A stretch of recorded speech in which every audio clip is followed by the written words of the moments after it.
नमस्कार. परिचय करून दिलेलाच आहे आणि आपण सगळे अखिल भारतीय विद्यार्थी परिषदेचे कार्यकर्ते या विद्यार्थी परिषदेच्या अभ्यास वर्गात आलात, त्यामुळे आपल्या सर्वांचं प्रथम या ठिकाणी स्वागत करतो. या ठिकाणी उपस्थित असलेले प्रमुख मान्यवर त्यांचंही मी या ठिकाणी स्वागत करतो. 2 प्रतिमा लावल्यात आपल्या ठिकाणी. आपण सगळे कार्यकर्त्यांना माहीत असेल की स्वामी विवेकानंदांची प्रतिमा आहे ती. राष्ट्रीय युवा दिन 12 जानेवारी ज्यांच्या नावाने साजरा होतो त्या स्वामीजींना वंदन करतो. माता सरस्वती जी विद्येची देवता आहे आणि आपण सगळे विद्येचे पूजक आहोत. सगळे कॉलेजबद्दल जातो आपण. माता सरस्वतीलाही वंदन करतो आणि विद्यार्थी परिषदेचा कार्यकर्ता म्हणून आपल्याशी संवाद साधायला आलो. काय मी लेक्चर किंवा भाषण काय या ठिकाणी देणार नाही, पण जे काही माझे अनुभव आहेत या कार्यपद्धतीने माझ्या जीवनात असेल, अनेक विद्यार्थ्यांच्या जीवनामध्ये काय बदल झाला त्या संदर्भात माहिती देण्यासाठी आणि नक्की विद्यार्थी म्हणजे चालते कशी, बोलते कशी, आपण कशी अनुभवू शकतो आणि गेल्या जवळजवळ 75 वर्षांपेक्षा जास्त जिचा इतिहास आजही आपल्याला सारख्या विद्यार्थ्यांना एक अट्रॅक्शन वाटतं. कारण की भारत माता की जय ही घोषणा जर कोणती विद्यार्थी संघटना देत असेल आणि त्याचं पेटंट असेल, कारण की दुसरं कोण देत नाही, त्यामुळे पेटंट आपल्याकडेच आहे त्याचं, ते म्हणजे अखिल भारतीय विद्यार्थी परिषद. अविरत चालवलेली संघटना आणि ह्या संघटनेमध्ये इथे बसल्यापैकी येण्यासाठी कुठल्या राजकीय नेत्याची शिफारस लागत नाही. बऱ्याच इतर संघटना असतात, तुम्ही पाहिल्या असतील, नावं घेत नाही, पण विविध पक्षांच्या संघटना आहेत की त्याच्यामध्ये येण्यासाठी कोणाची तरी ओळख लागते, कोणाची तरी पोहोच लागते. पण विद्यार्थी परिषदेमध्ये येण्यासाठी सभासद होणं गरजेचं आहे. आणि आता आपलं अभियान पण चालू आहे, सदस्यता अभियान. तर विद्यार्थी परिषदेमध्ये एंट्री पॉईंट काय, तर सदस्यता अभियान किंवा मित्र मंडळा कर म्हणून आपण विद्यार्थी परिषदेमध्ये येतो. किंवा काही जणांना अट्रॅक्शन वाटतं की नाही, मला चळवळीने काम करायचं आहे, मला नेता बनायचं आहे. काही जणांना वाटतं की मला भाषण करायचं आहे चांगलं. काही जणांना वाटतं की मला चांगलं मॅनेजमेंट स्किल चांगलं आलं पाहिजे. म्हणजे अशा विविध कारणाने किंवा कोणी रस्त्यात कोणतरी भेटला, गेटवरती भेटला, पावती फाडली, किंवा कॉलेजमध्ये कोणतरी आलं, सर म्हणले अरे मेंबर व्हा, त्यातून संपर्कात आले. पण लक्षात घ्या, मला वाटतं लाखो लोक विद्यार्थी परिषदेत सभासद होत असतील, नो डाऊट. परंतु विद्यार्थी परिषदेमध्ये येणं, सक्रिय काम करणं आणि त्यातल्या त्यात अभ्यास वर्गाला येणं हे सगळ्यांच्या भाग्यात नसतं. त्यामुळे आपण या ठिकाणी सर्व भाग्यवान कार्यकर्ते आहोत, हे पहिलं मला नमूद करायचं आहे.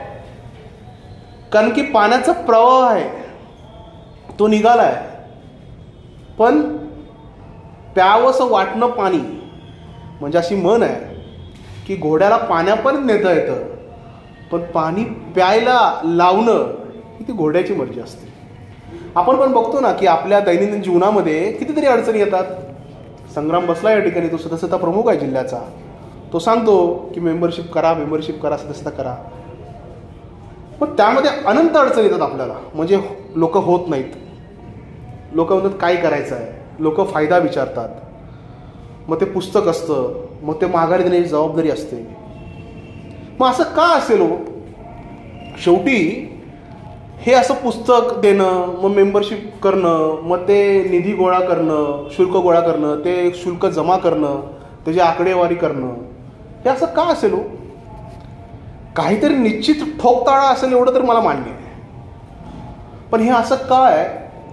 कारण की ही कार्यपद्धती आहे, वर्किंग स्ट्रक्चर आहे. बाईक चालवताना किक मारावी लागते, बाईक स्टार्ट होते. त्यानंतर गेअर टाकावा लागतो, रेस करावा लागतो.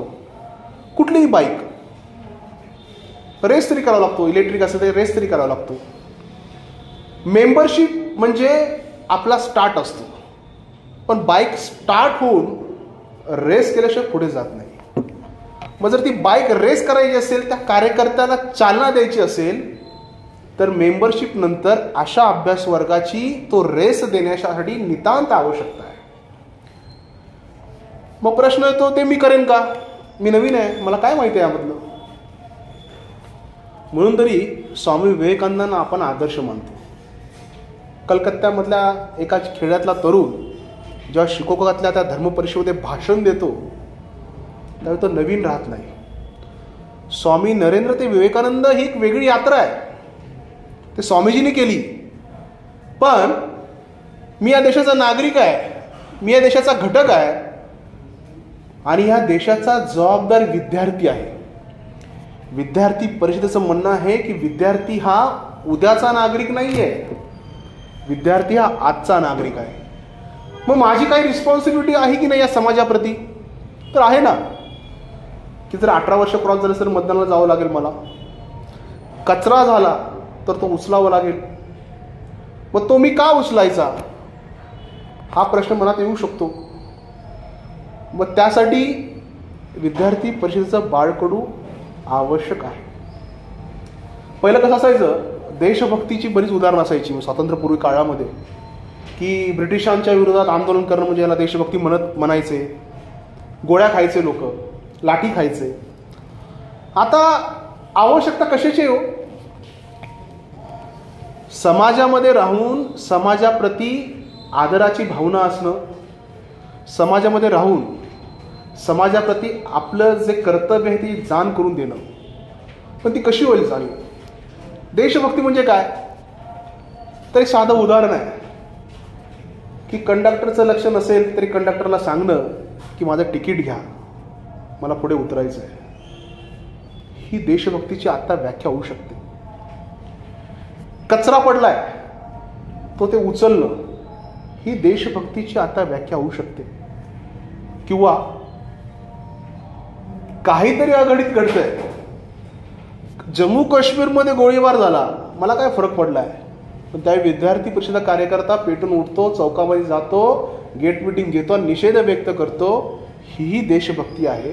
म्हणून तरी घोषणा दिली जाते, काश्मीर हो गुवाहाटी, अपना देश अपनी माटी. पण हे कशावरती अवलंबून आहे? हे कधी होतं? एकटा माणूस करू शकतो का हो? मी ठरवलं की आज मला गेट मीटिंग घ्यायची आहे, तर मी एकटा करू शकतो का? नाही करू शकत. मग मला काय लागेल? टीम लागेल, बरोबर की नाही? पण टीमसाठी आपण काय करतो? मित्रमंडळ काढतो, संस्था काढतो, प्रतिष्ठान काढतो, सगळं काढतो की नाही? आपल्या गल्लोगोळी पण संस्था प्रतिष्ठान आहेत. मग कोणतरी आपला अध्यक्ष असतो, तो सगळ्यांना गोळा करतो, तो म्हणतो हे करा. परंतु तुम्हाला सांगा, त्या अध्यक्षाचं वय जर 60, 70, 80 झालं, तो बिचारा देवाघरी गेला, तर ती संस्था राहते का हो? त्याच्या जन्माला जी उदयास आली ती संस्था त्याच्या मृत्यूनंतर लोप पावते. परंतु असं काय त्या विद्यार्थी परिषदेमध्ये आहे की जी आजही तेवढीच पाय रोवून खंबीरपणे उभी आहे? 1949 रोजी, 9 जुलै 1949 रोजी उभी झालेली संघटना, ती आजही, आज वडूज ठिकाणी आपण एका छोट्या गावात अभ्यासवर्ग घेतोय आणि अशा अभ्यासवर्ग पूर्ण देशात चालू आहे. कन्याकुमारीपासून त्या जम्मू काश्मीरपर्यंत, त्या लेह लडाखमध्ये पण एबीपीचा भगवा झेंडा घेऊन कोणीतरी कार्यकर्ता उभा आहे. तो कोणाच्या जीवावरती हो? दुसऱ्या तिसऱ्या कोणाच्या जीवावरती नाही, तर कार्यपद्धतीवरती. आणि हे कार्यपद्धतीचं आत्ताचं माझं सत्र आहे. मग कार्यपद्धती म्हणजे काय? प्रोसेस. कसं वागलं पाहिजे? पहिलं म्हणजे एकनाथजी रानडे विवेकानंद स्मारक तुम्हाला माहिती आहे का? कन्याकुमारीला जे आहे, कोणाला माहिती आहे का? कन्याकुमारीला एक स्मारक आहे विवेकानंदांचं. बघा, गुगलला सर्च करा, हरकत नाही, माहीत असेल, माहीत होईल तुम्हाला. ते स्मारक ज्या एकनाथजी रानडेंनी उभं केलं, त्या खडकाकडे पाहिलं, त्यांच्याजवळ काही नव्हतं.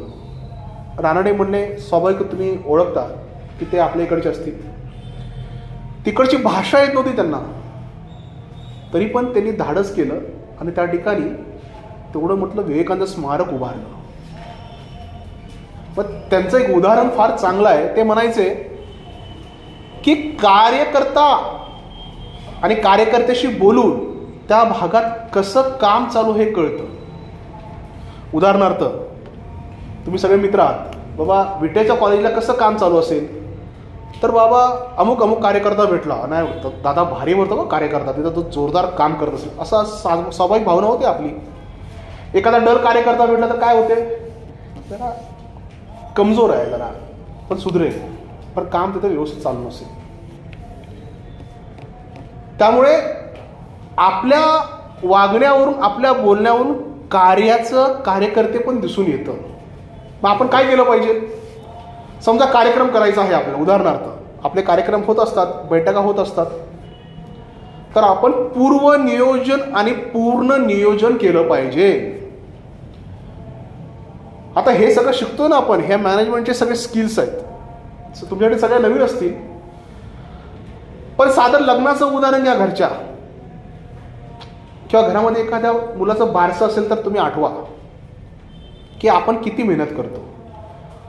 म्हणजे त्या मंडपवाल्याला सांगणं, त्या स्पीकरवाल्याला सांगणं, आचार्याला सांगणं, त्याला सगळे आणून देणं ना, साहित्य आणून देणं, टेबल खुर्च्याला वाल्याला सांगणं, माणसं मोजणं करतो की नाही आपण. हे काय झालं, त्या बारशाचं किंवा लग्नाचं पूर्व नियोजन झालं की नाही.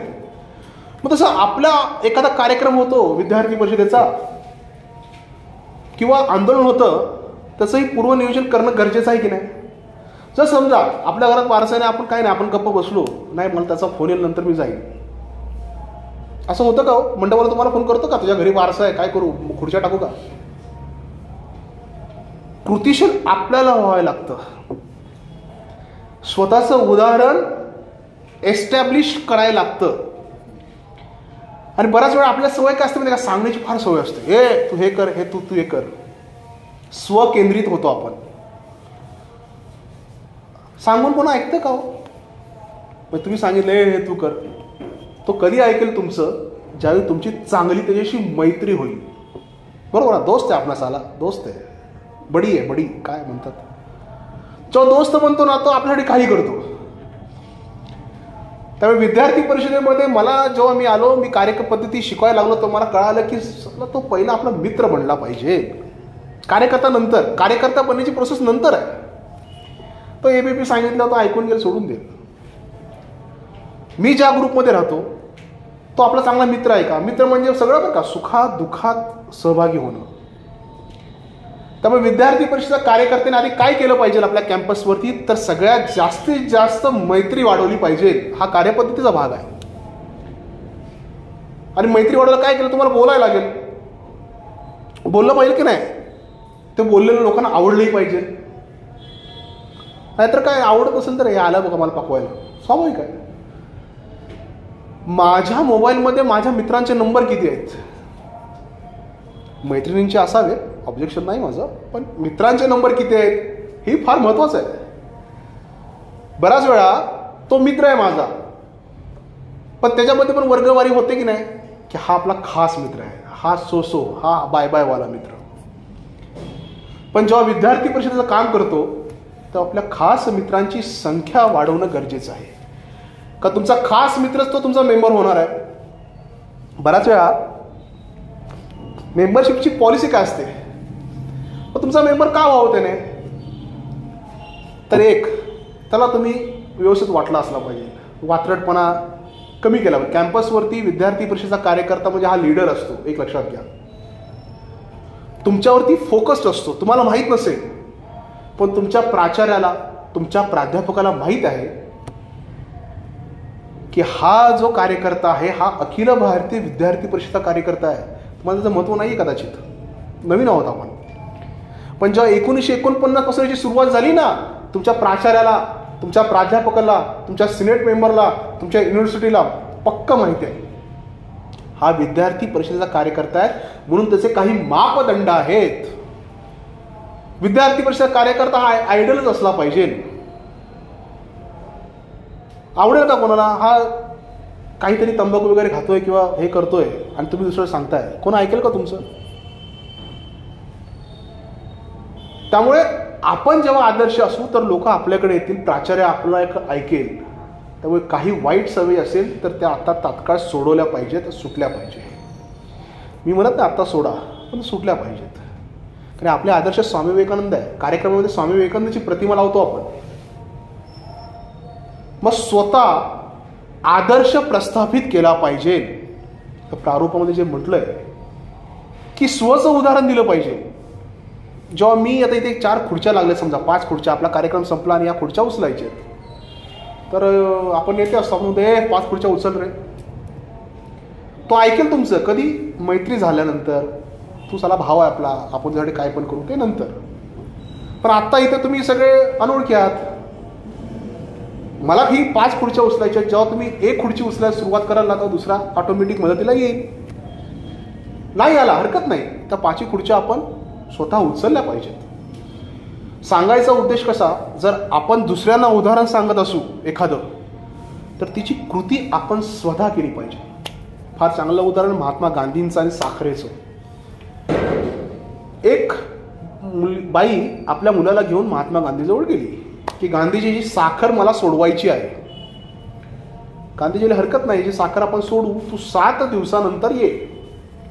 आश्चर्य वाटलं ना की 7 दिवसानंतर गांधीजींनी बोलवले. काय मंत्र वगैरे करणार आहेत का गांधीजी?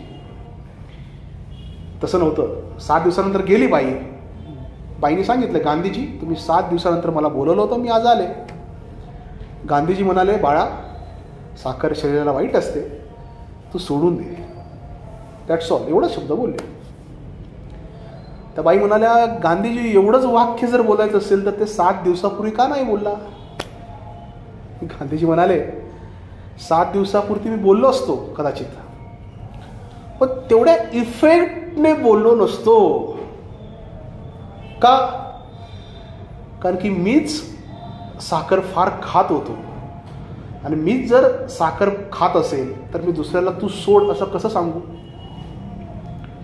कार्यकर्त्यासाठी हे उदाहरण आहे.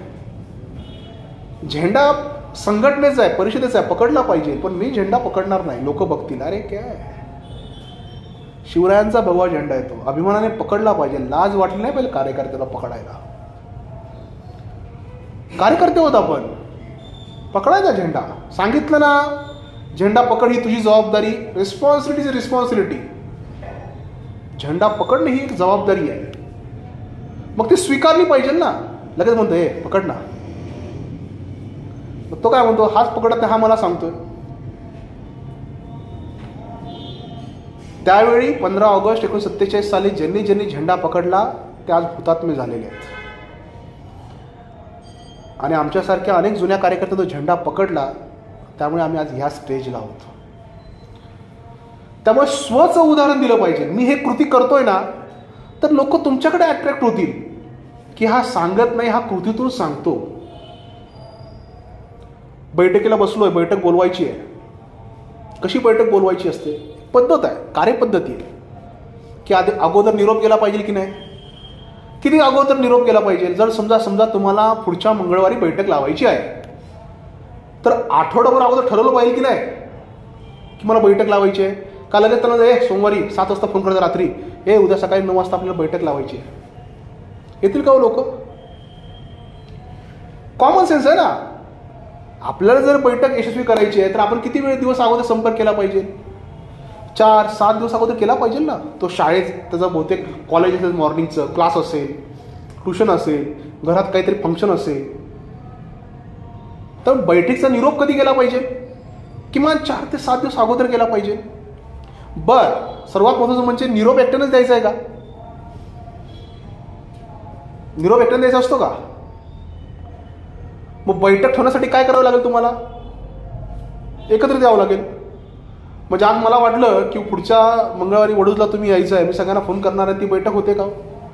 ती आपली कार्यपद्धती नाही आहे. तुम्ही सगळ्यांनी एकत्र यायचं, एक तारीख ठरवायची, एक वार ठरवायची, विषय बिंदू ठरवायचे. म्हणजे बैठकीचे विषय ठरवले पाहिजेत ना.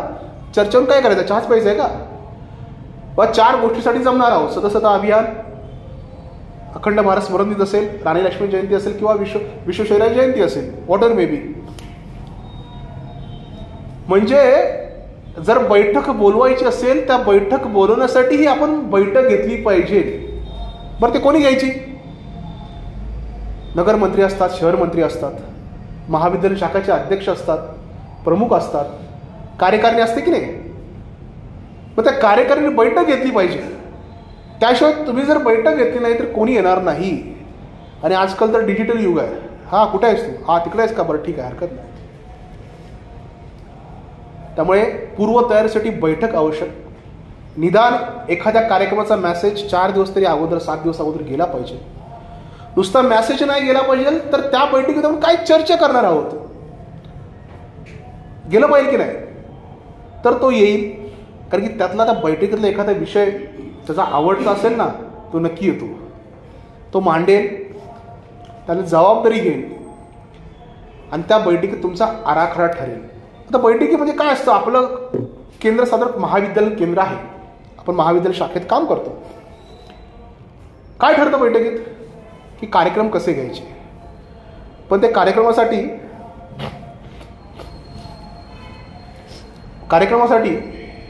बैठक झाली, कार्यकर्ते आले, पण लोकांना कामाला लावलं पाहिजे.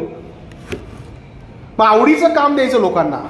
आता मला फार सोशल मीडिया आवडतो, तर ते त्याला दिलं पाहिजे ना. म्हणजे प्रत्येक हाताला काम. मी बॅनर चांगला लावतो, मी घोषणा चांगला देतो, मी फलक चांगला लिहितो, मी सतरंजी चांगली टाकतो. कामच आहे ते. सतरंजी टाकणं फार चांगलं काम आहे. खुर्च्या चांगलं लावणं, व्यासपीठ व्यवस्था करणं, भोंगा आणून देणं टायमाला, प्ले कार्ड्स बनवणं, वर्गवारी होते कामाची. आणि त्या वर्गवारीनुसार विचारायचं, बाबा तू कुठलं काम करणार आहेस, तू कोणतं काम करणार आहेस, आणि त्या कामाचं वर्गीकरण करणं. बैठक बोलवली, वेळ ठरली, तारीख ठरली, कामाची वर्गवारी, ही कार्यपद्धती आहे. हे तू प्ले कार्ड पकड, तू भोंगा आणायचा रे, हे माणसांचं काम आहे, हे राजकीय पक्षाचं काम नाही आहे. आदेश देणं ह्यामध्ये विद्यार्थी परिषद मान्य नाही. उत्स्फूर्तपणे स्वयंस्फूर्तीने त्याने काम उचललं पाहिजे. आणि जर तो काम घेत नसेल तर त्याला कन्व्हिन्स केलं पाहिजे. हे दादा, तू चांगलं काम करू शकतो, तुझा आवाज ना एकदम भारी आहे ना, तू गोष्टीला सुरुवात कर. सुरुवातीला सांगितलं पाहिजे त्याला. एखादा लाजत असेल तर त्याला मोटिवेट केलं पाहिजे. बैठक, कार्यक्रम, प्रत्येकाला जबाबदारी पाहिजे. प्रत्येक जण महत्त्वाचा, अपरिहार्य कोणी नाही. म्हणजे बराच वेळा काय होतं की तो प्रमुख आहे, चला माझ्याशिवाय कामच होऊ शकत नाही, असं नाही झालं पाहिजे. एव्हरीवन इम्पॉर्टंट, पण माझ्याशिवाय होणार नाही असं परिषदेमध्ये चालत नाही. मते जरी अनेक असतील तर निर्णय एकच घ्यायचा असतो. म्हणजे समजा 100 जणांना 100 जण वेगळे मुद्दे मांडले.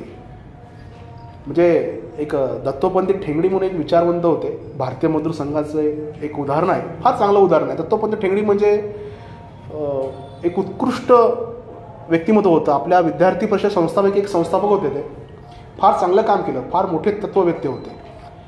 त्यांचं उदाहरण फार माझ्यासाठी आयडियल आहे. एवढा मोठा माणूस की नो चॅलेंज त्या माणसाला. त्याने सांगितलं, ए बाई करणार आहे तो करणार आहे. म्हणजे फार मोठा माणूस होता तो. त्याने भारतीय मजदूर संघ कामगारांची संघटनेची स्थापना करायची होती आणि त्याने मनामध्ये असं आणलं होतं, म्हणजे दत्तोपंतांनी सांगितलं होतं की आपण भारतीय श्रमिक संघ असं नाव ठेवायचं. कारण की श्रमिक कायदे, श्रमिक ॲक्ट असं सगळं आहे, त्यामुळे श्रमिक हे लिगल नाव आहे असं ठेवायचं. दत्तोपंत म्हणजे त्यावेळेचा तुम्ही जर गुगलला सर्च केलं तर तुम्हाला करून येईल. कार्यकर्ता एक पुस्तक आहे त्यांची, फार चांगलं पुस्तक आहे, प्रत्येकाने वाचावं ते. दत्तोपंत म्हटले नो चॅलेंज. मग त्यांनी काय केलं, सगळ्यांना विचारलं की काय नाव ठेवायचं. मग दत्तोपंतांनी सांगितलं की भारतीय श्रमिक संघ ठेवावं. तर बंगालचे कार्यकर्ते म्हणाले, ओडिसाचे कार्यकर्ते होते, ते म्हणाले की आम्हाला श्रमिक हा शब्द उच्चार करायला श्रमिक जड जातं, त्यामुळे आपण मजदूर हा पॅटर्न ठेवूया. त्या बैठकीत दत्तोपंत आणि त्यांचे काही जणांचं म्हणणं होतं की श्रमिक असावा आणि काही जणांचं म्हणणं होतं की मजदूर असावा. दत्तोपंत म्हटले असताना नाही, ते श्रमिकच ठेवायचं, काय फरक पडत नाही, मी चालवणार आहे, मी संस्थापक आहे, तर ते श्रमिक राहिलं असतं. पण त्यांनी तसं नाही केलं. त्यांनी काय बघितली, सोय बघितली. माझ्या मनामध्ये एक विषय आला, ते नाही बघितलं, त्यांनी काही सोय बघितली, कार्यकर्त्यांची सोय. कार्यकर्त्यांना काय आवडतंय? मजदूर ना. आज भारतीय मजदूर संघाला 70 वर्ष पूर्ण झाली, नाव तेच आहे. सांगायचा उद्देश काय की मला वाटतं नाही हे असंच पाहिजे, असं नसतं. तुम्ही सगळ्यांचं ऐकून घ्या आणि सगळ्यांना विचारा काय केलं पाहिजे. तुमच्या डोक्यात नक्कीच रोडमॅप असतात, प्रत्येकाच्या डोक्यात असतो मॅप, पण तो मॅप लादू नका.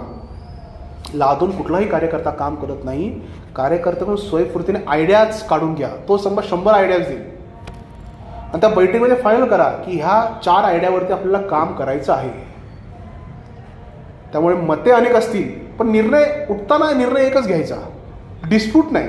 बा ठीक आहे भावा, तू म्हणतोयस ना, आता तसं चालू हो देईल, काय व्हायचं ते नुकसान होऊ द्याल, पण कार्यकर्ता म्हणतोय ना, करून बघू ना आपण, काय अडचण आहे.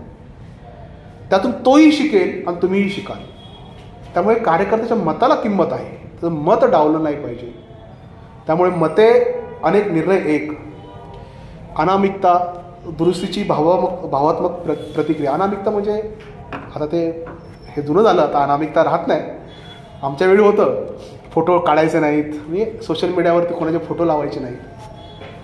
पण अनामिकतेचं उत्तम उदाहरण काय की मी एकट्याने आंदोलन केलं, श्रेय मी नाही घ्यायचं, आपण केलं. मी नाही, आपण. मी केलं आपण केलं. पण पराभवाची जबाबदारी स्वीकारताना माझ्यामुळे पराभव झाला. आणि एखादी गोष्ट झाली, आंदोलन झालं, पेपरला माझंच नाव द्या, मीच एकाच नाव येतं.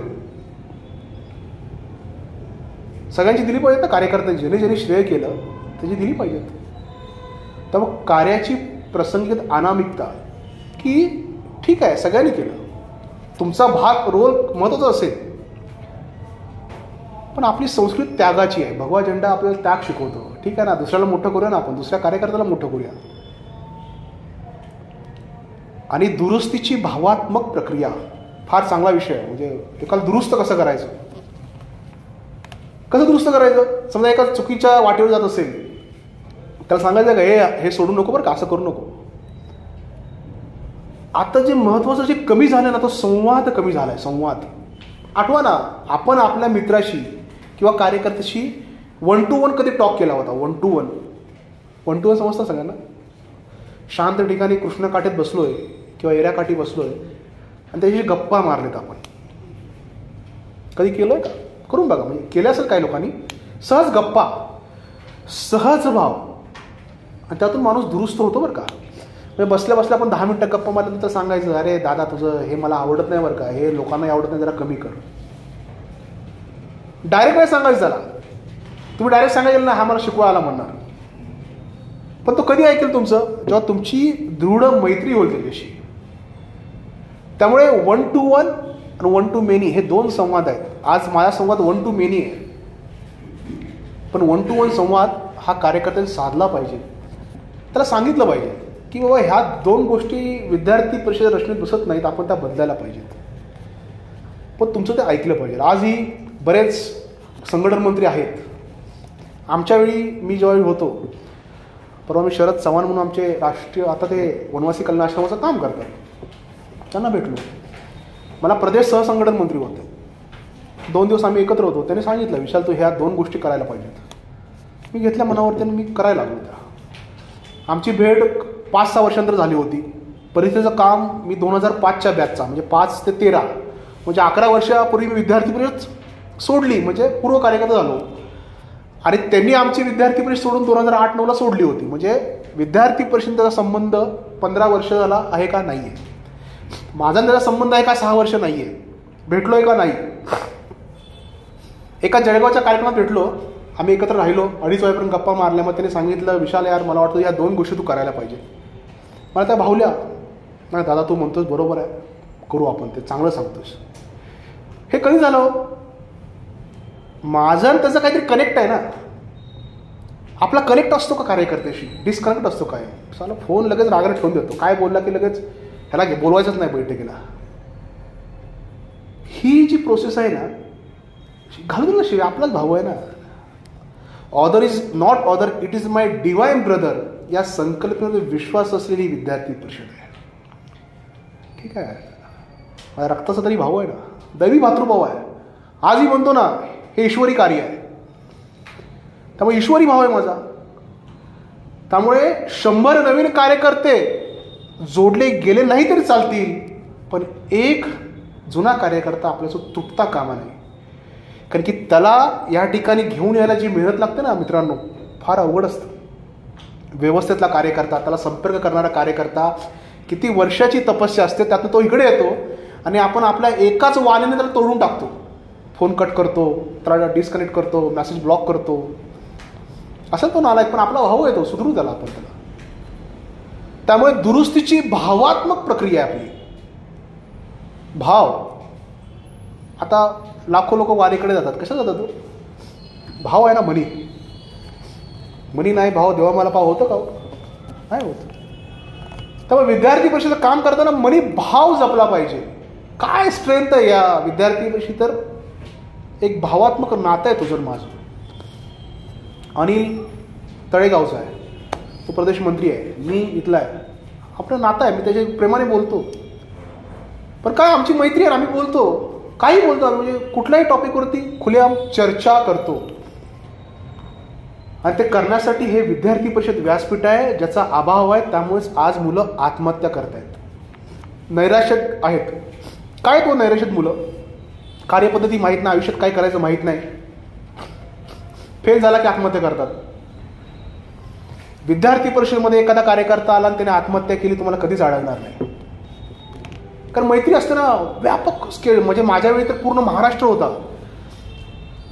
आज उत्तर महाराष्ट्रामध्ये गेलो ना, मला तिथे जुने कार्यकर्ते भेटतात, गोव्यामध्ये गेलो तिकडचे कार्यकर्ते भेटतात. त्यामुळे लोक म्हणतात ना, बोला बोला बोला, स्पीकअप. मग हे बोलण्याचं व्यासपीठ म्हणजे विद्यार्थी परिषद आहे, पण त्याचं एक फॉर्मॅट्स आहेत, ते आपण पाहिले पाहिजेत. आचारसंहिता म्हणतो, ती का पाळायची? इथून मी आता येरा नदीतून आलो, त्या येरा नदीनं जर आपली आचारसंहिता पाळली नाही तर काय होईल? तिच्या आचारसंहितेमध्ये 2 काठ आहेत तिचे. कृष्णाने जर आचारसंहिता पाळली नाही तर सांगलीमध्ये काय हैदोस होतो आपण सगळ्यांनी बघितलं. ते काठ म्हणजे हे आपली आचारसंहिता आहे आणि ते आपण पाळले गेले पाहिजेत. जर ते पाळले नाही तर मेस क्रिएट होईल. आणि ह्या गोष्टीमुळेच आतापर्यंत विद्यार्थी परिषद ही कधीही फुटली नाही. एबीव्हीपी ए गट, एबीव्हीपी ब गट, एबीव्हीपी सी गट, असं कधीही झालं नाही. आणि हा कार्यकर्ता प्रवाही बरं का. म्हणजे आज अनिल तुम्हाला 2 वर्ष मंत्री दिसेल, 3ऱ्या वर्षी तो मंत्री दिसणार नाही. आज एखादा अध्यक्ष असेल शाखेचा, तो परत होत नाही, रिपीट होत नाही. अजून एखादी टर्म होईल, अजून एखादी होईल, पण 3 टर्मच्या वरती नसतो. इतर संघटनेत काय असतं, एकदा अध्यक्ष झाला की तो आजीवन अध्यक्ष. त्यामुळे विद्यार्थी परिषद हे संधीचं केंद्र आहे. त्यामुळे या ठिकाणी म्हटलंय, प्रत्येक कार्यकर्त्याला काम आणि प्रत्येक कामाला कार्यकर्ता. त्यामुळे प्रत्येकाला या ठिकाणी संधी मिळते. बऱ्यापैकी मी मुद्दे कव्हर केलेले दिसत आहेत. आणि सगळ्यात महत्त्वाचं म्हणजे पाठपुरवठा होतो. एखादं आंदोलन झालं, भारी झालं, एखादा कार्यक्रम झाला, भारी. आता अभ्यासवर्ग झाला, अभ्यासवर्ग झाल्यानंतर काय करतात आपण, काय होतं, काय केलं पाहिजे आपण अभ्यासवर्ग झाल्यानंतर? ज्यांनी जी मदत केली त्यांना भेटायला गेलं पाहिजे की नाही? हां, काय जाऊ दे, बरू दे, त्याने पैसे दिले, त्यांना विसरून जा.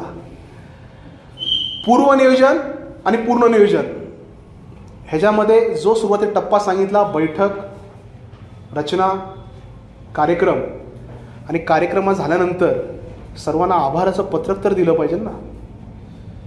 तुझं भाषण 1 नंबर झालं भावा, सांगितलं पाहिजे ना. नाही, पण तू बोलताना ना शायरी म्हणली असेल त्या आंदोलनामध्ये, लय भारी झाली असती, मग ती शायरी पाठ करायला हवी त्याला. त्यामुळे अभ्यास झाल्यानंतर ज्याने आपल्याला मदत केली त्याला आभाराचं पत्रक दिलं पाहिजे, श्रमपरिहार केला पाहिजे. म्हणजे सगळ्यांनी चांगलं काम केलं, एकत्र येऊन आनंद व्यक्त केला पाहिजे. शिटी वाचले, पण मला वाटतं ह्या कार्यपद्धतीचा उपयोग काय होतो? कार्यपद्धतीचा उपयोग एकच होतो, पर्सनॅलिटी डेव्हलपमेंट, म्हणजेच विद्यार्थी परिषद. मला जर विचारलं की विद्यार्थी परिषदेमध्ये आल्यानंतर तुम्हाला काय मिळालं, तर मी एकच सांगेन, माझी पर्सनॅलिटी या ठिकाणी डेव्हलप झाली. आज तुमच्यासमोर 40 मिनिटं बोलतोय, कदाचित मी बोलू शकलो नसतो. मी पण सामान्य कुटुंबातला, माझ्या घरी काय राजकीय पार्श्वभूमी नाही आहे, पण विद्यार्थी परिषद झाला मला आत्मविश्वास मिळाला. आज मी मास्टर इन लॉ पण शिक्षण पूर्ण करू शकलो. आज PhDला ॲडमिशन घेतलं आहे. म्हणजे विद्यार्थी परिषद काय करते, तर विद्यार्थी परिषद ही पर्सनॅलिटी डेव्हलपमेंट करते. विद्यार्थी परिषद ही आत्मविश्वास देते. विद्यार्थी परिषद ही विद्यार्थ्यांसाठी विद्यार्थ्यांकरिता चालवलेली एक संघटना आहे. आणि या संघटनेमुळेच या देशाचा नरेटिव्ह सेट करण्याची, या देशाची दिशा बदलण्याची ताकद जर कोणाकडे असेल तर ती विद्यार्थी परिषदेमध्ये आहे. कारण की गावागावात जाऊन तहसील में से कार्यकर्ता उठ खडा होता है. म्हणून स्वामी विवेकानंद बोलले होते, या देशाचं भवितव्य जर बदलायचं असेल तर कार्यकर्ता हा झोपडीतून खोपडीतून आला पाहिजे. आणि ते झोपडीतून खोपडीतून कार्यकर्ता आणण्याचं काम जर कोण करत असेल तर ते अखिल भारतीय विद्यार्थी परिषद आहे. या 4 नावाची ताकद एवढी जबरदस्त आहे की आज आंतरराष्ट्रीय स्तरावरती या 4 नावाची दखल घेतली जाते. अनेक चांगले कार्यकर्ते आहेत जे आज अतिशय सुंदर काम करत आहेत, या देशाला दिशा देत असेल. आणि असंच या अभ्यास वर्गातून ते कार्यकर्ते तुमच्यासाठी घडलेले आहेत. याच सतरंजीवरती बसून ते घडलेले आहेत आणि या देशाचं नेतृत्व करत आहेत. त्याचाच भाग आपण सगळे झालो. या अभ्यास वर्गात आपण आलोत म्हणजे आपण विद्यार्थी परिषदेची ट्रेन पकडलेली आहे. आयुष्यभर ही ट्रेन तुम्ही सोडू नका. मी पुन्हा सांगतो, या वडूच्या ठिकाणी पुन्हा येईल. ही ट्रेन तुम्हाला बरंच काही देऊन जाईल. एवढं बोलून मी थांबतो. वंदे मातरम. भारत माता की जय. मातरम मातरम वंदे मातरम. मातरम मातरम वंदे मातरम. यानंतर भोजन सत्र होईल. भोजन सत्र 7:50 ते 9 वाजेपर्यंत होईल. आणि त्यानंतर पुढचं सत्र 9 ते 9:15 चालू होईल. त्यामुळे कार्यकर्त्यांनी वेळ उपस्थित राहा. सत्र संपले होण्यासारखं नाही.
जेवण करा ना.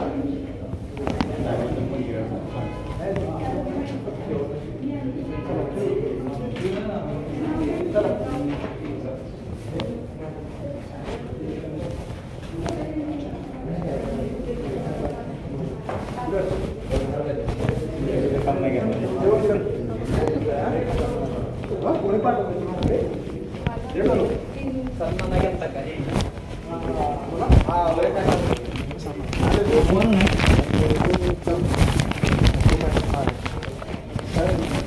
फोन म्हटलं